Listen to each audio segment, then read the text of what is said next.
Goeiedag vriende, by Xpen het ons uiterste bes probeer om Afrikaans as 'n aflyntaal te laat ontwikkel vir die pen, maar ons het nie daarin geslaag nie. Indien daar enige verskaffer is daar buite wat beweer dat Afrikaans sal werk as 'n aflyntaal, kyk self hierdie insetsel en dan kan jy sien waarom ons hierdie stelling maak. Hierdie video is 'n baie belangrike insetsel wat ek met julle gaan deel vandag, want dit dui aan waarom ons nie die aflyn Afrikaanse weergawe van Xpen na die mark kon bring nie. Die swart pen in hierdie demonstrasie is die aflyn weergawe wat in Januarie 2025 begin ontwikkel is, en dit het ongeveer tot September 2025 geneem om hierdie pen dan uiteindelik te kry dat dit kan werk. Die probleme wat ons ondervind het met die aflyn weergawe van die Xpen was legio, en daarom kon ons dit nie na die mark neem nie, en het ons uiteindelik dan die aanlyn weergawe van die Xpen dan na die mark geneem in November 2025. Vir hierdie demonstrasie gaan ons 'n stophorlosie byhou dat jy kan sien wat die verskil is in die verwerkingstyd van die aflyn weergawe van Xpen teenoor die aanlyn weergawe.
Soos jy kan sien het dit die aflyn weergawe baie langer geneem om gereed te wees om gebruik te word.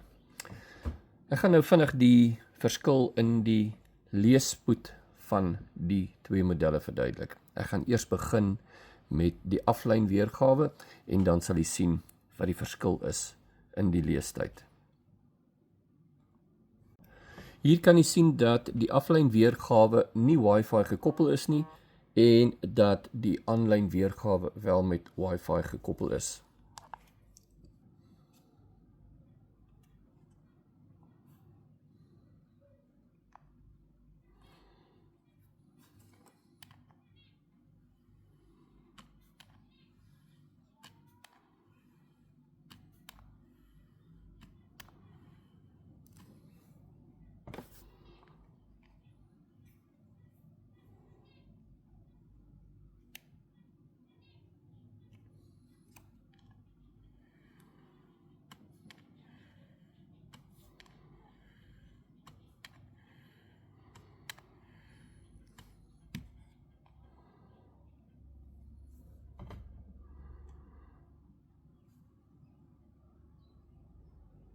Iets wat my baie meer as enige gewone blom onthits, is daardie perfekte meter, hoë vlekkelose rose sonder dorings wat my weke lank aanstaar sonder om te ver, rimpel of te verlep.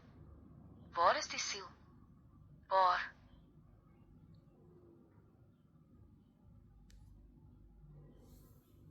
Soos jy kan sien, die aanlyn weergawe het lankal die teks gelees, terwyl die aflyn weergawe nog besig is om die teks te verwerk voordat dit gelees kan word.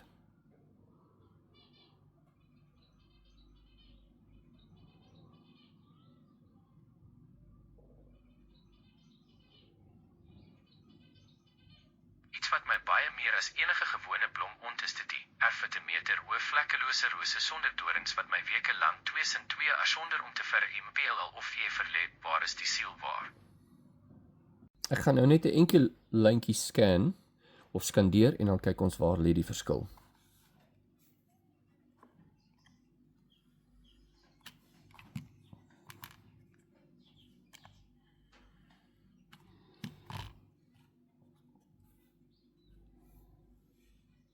Iets wat my baie meer as enige gewone.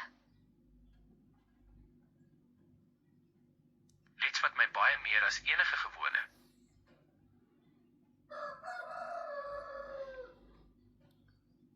Hier kan jy sien dat net om 'n enkel lyntjie te scan ongeveer 15 sekondes neem. En dit is nie waar ons Xpen wou gehad het nie, want jy sal 'n uur ekstra tyd per vraestel moet kry indien jy 'n aflyn weergawe van die Xpen sou gebruik. Nou ja, vriende, uit daardie kort insetsel is dit baie ooglopend dat die aflyn Afrikaanse weergawe van Xpen nie effektief kon werk nie, en vir daardie rede het ons dit nie mark toe geneem nie. Maar ons het deurentyd nuwe verwikkelinge in Xpen, so hou gerus ons webblad en die media dop daarvoor en ek vertrou dat u dit goed sal vind. Dankie vir julle volgehoue ondersteuning en help asseblief die kinders daar buite. Mooi dag.